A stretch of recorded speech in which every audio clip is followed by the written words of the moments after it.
napakalaking factor yung ginagawa ni Super Friends na paulit-ulit niyang ginugulo kung sino man yung humaharap from Team Falcons. Kailangan din i-maximize ng Team Falcons yung range na meron si Haji over Destruction.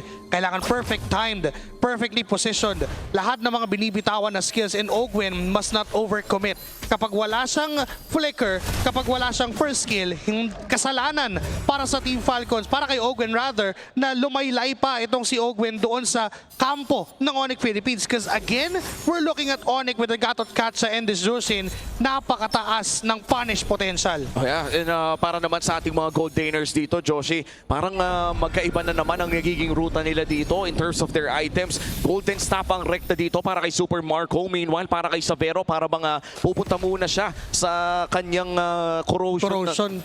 And I feel like that's a big difference in terms of DPS. Pero sa paparating na turtle na ito, Onyx Philippines ang mauunang humawak. 5v4, ito kalahati na naman ang buhay ng Pagongmo. Ang bibitawan na to dahil biniblitz ng Onyx ang major objective. Makukuha nila ang 2 sa 3. Ngayon naghahanap sila ng conversion. It's gonna be Kyle na makikita nitong si Kirk, pero si Ogwen ay aalalay din naman. Hindi na biglaan, pero si Brusco simply face-checking the rest of the members of Onyx Philippines as we speak. It's gonna be another 1.1k gold na hinahawakan pa rin nila yung Crimson Beacon. Mababat si Ogwen na makakapag-flicker din naman ng biglaan. Wow! Set their sights on Flap na binato na ang kanyang espada, at sa dami nang nangyari mukhang wala na naman magkakamatayan, pero yung RWM na naman! Aray ko po! Si Haji ang nagsimula at nagtapos ng lahat! Pero teka lang si Kyle, naghahanap pa ng tugo. Wala ng Phantom Seed si King Kong, at mukhang naghahanap pa ng chance ang Falcons sa patagalin ng laro.